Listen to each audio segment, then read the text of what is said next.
Well, first of all, I was born in Fall River at Union Hospital, which is now Charlton Memorial Hospital.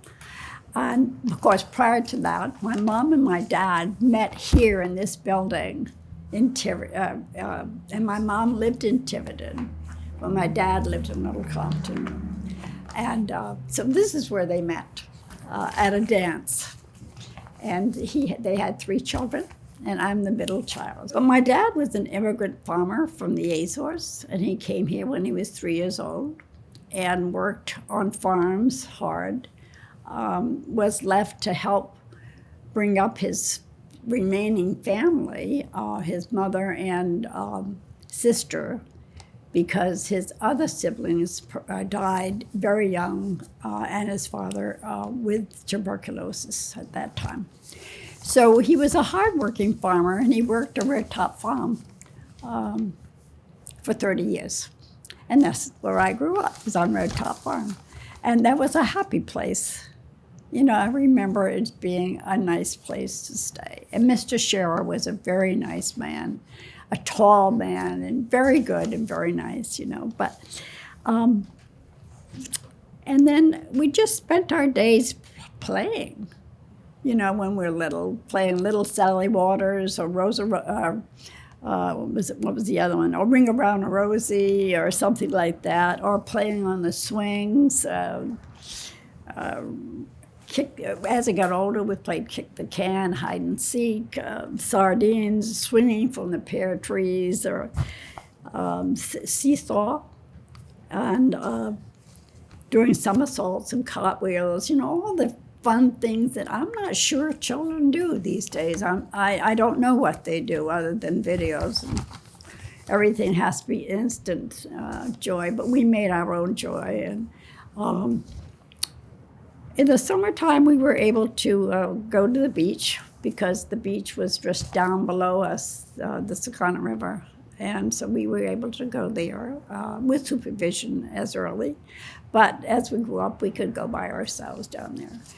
Growing up on the farm, you know, they had cows and they had chickens and ducks and dogs and pigs. And we used to... we sometimes had to bring the cows in from down the laneway, and what was that like? This was scary sometimes because it was one that was very bossy. Her name was Red Top, and she was an Asher, and she had big horns, and you gave her all the space she needed. You didn't mess with her. But we got them in the barn, and there might have been about 6 of them or so. But they had a bull, too, but he wasn't out in the pasture with them. But the bull was intimidating, for sure. And our barn cat, Fanny, she was a black barn cat. But then the men, when they were hand milking, they was all hand milked at that time. They would squirt her in the face with milk, and she loved that. Then she'd lick herself all over and get that nice warm milk, you know. And then the milk was taken to the milk house, and where it was separated, the milk from the cream. And because Mr. Scherer, he would sell the heavy cream. And it was so heavy, sometimes you'd have to spoon it out of the bottle because it was so nice and thick, you know, from the cows. But then in the summer, he put in actually baseball bases so that we could play baseball or softball out on the front lawn. And then we would have friends over to play the games. And we even had people stopping along the road and watching us play. So we had our own spectators, you know. And all of this was because Mr. Scherer allowed all of this to happen. And it was a joyful childhood, really. And then sometimes they would have a little runt in a pig litter. And so we would, one time, Mr. Scherer gave my dad, the runt for him to take care of because it wasn't going to make it. So Daddy brought it in the house, and we had it in cardboard box in front of a cast iron radiators. That's what we had for heat.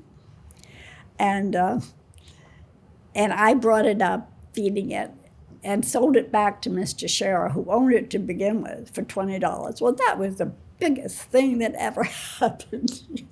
$20 was a lot of money then. Because, like ice cream scoop was 5 cents, and, your bread was maybe 10 cents a loaf, and so $20 was a lot of money. The end of the farm was at Walker's, and then it went down to where it used to be Rathbones, but I don't know who lives there now, really.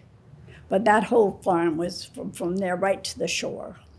We used to help our dad pluck the chickens, clean the chickens, gut them and take the feathers off. We used to do that. They were all red on reds, yes, at that time, yeah. But then we used to go down to the fields and weed carrots. Well, and we got 10 cents a row when we weed them. Those rows were so long. I don't know how long it took us to weed them, but I know it was an awful long.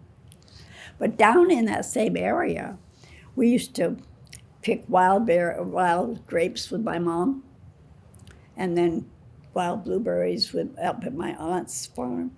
And my mom would make this, the jelly and stuff.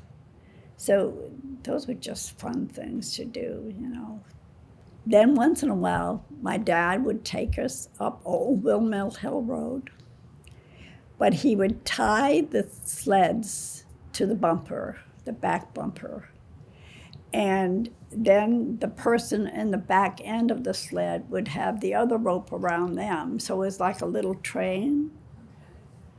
And he would take us up there and go down and come back up Main Road and then go back home.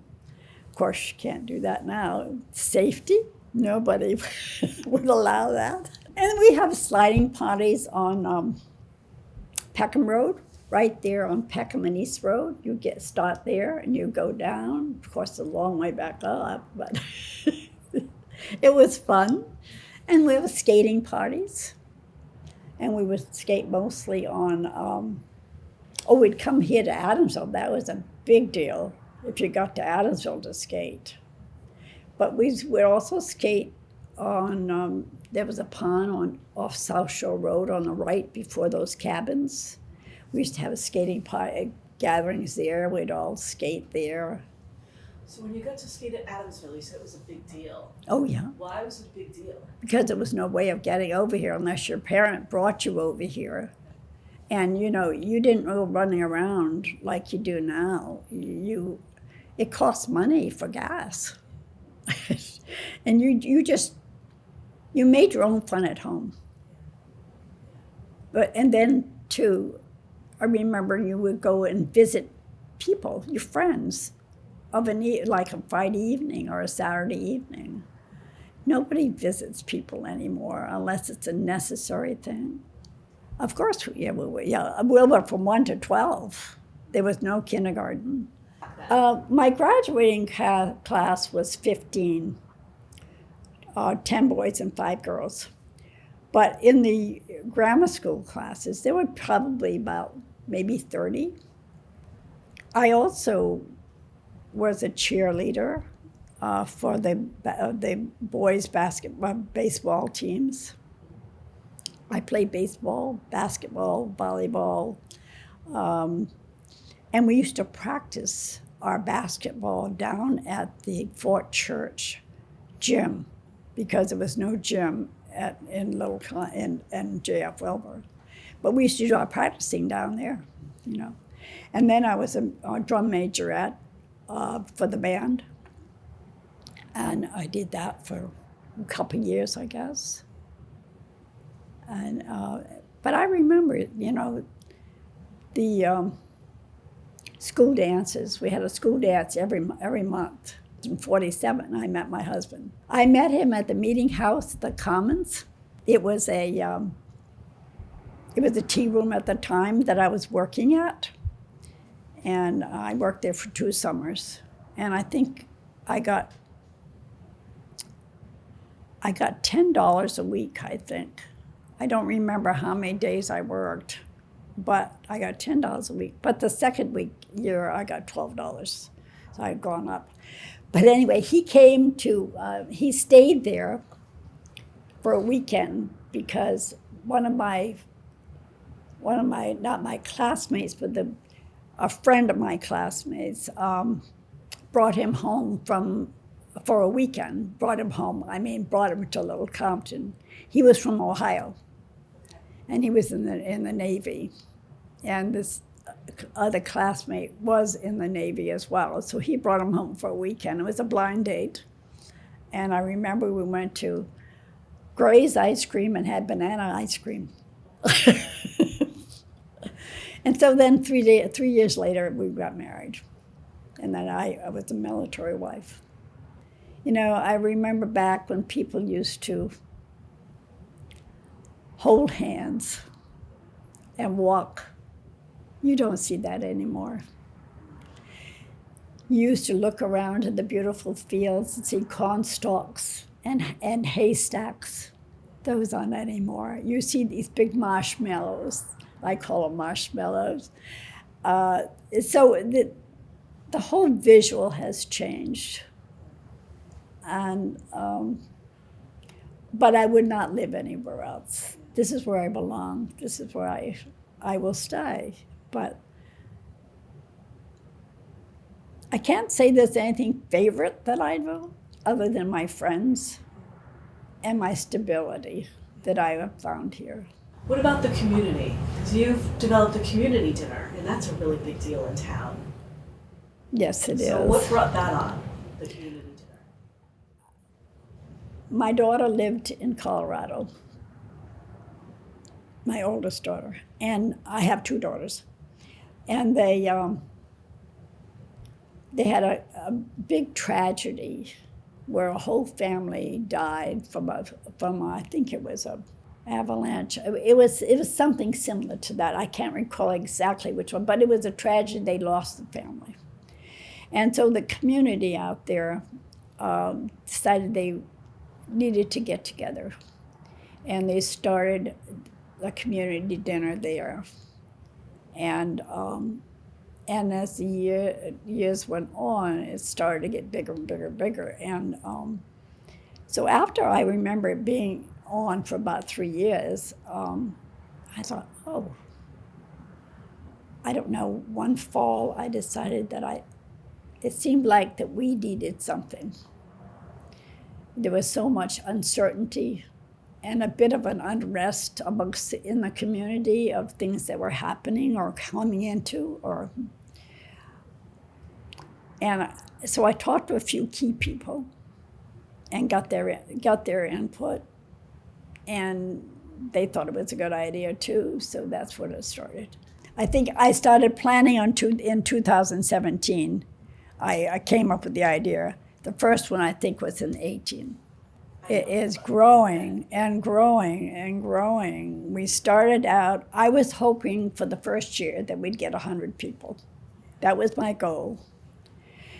And the 100 people ended up being over 300 people. I can remember that first year standing there and just looking around, and people were coming from everywhere. They were coming through the cemetery, they were coming up for the commons, they were coming down from the commons, they were coming everywhere. And it was, for 3 days, I just felt so exhilarated. It gave me such joy to see people wanting to be together and coming and making it happen and enjoying themselves with no reason other than wanting to be together. And people have suggested to doing different things, and I said, as far as I'm concerned, as long as I can, no, we are not going to do this, and we're not doing that. No, I want it just plain people. Anybody is allowed. I don't care if they're coming from Fall River. It does not matter. I want people to be comfortable and not have to spend a dime. Everything is free. You bring what you feel like you can afford, and it's accessible to everyone of all race, color, creed. It does not matter who you are. But I particularly expressed that there would be no signs of any affiliations of it all in any way, just people gathering together and wanting to be together. And it's now over 600 people. It's amazing how and we will have as many as you want to come. We will not have reservations for you, but you can come if it's 800. But you'll have to bring your own tables and chairs or your own blankets, because we have no more tables and chairs that we can accommodate other than what we felt we've come to our capacity, that we can afford to, that we can have available to us to share with you. But anybody else can come. Just bring your own little blanket or your own little table and chair, and then everyone's welcome. It gives me more joy than anything. I think I feel a little selfish because I feel so good about it all, and I'm thinking it's more for me than them, but it's not. It's for all of us. And I'm hoping to be able to continue to do it as long as I can walk around. And maybe not even when I don't walk around. But I'll try my best. Yeah.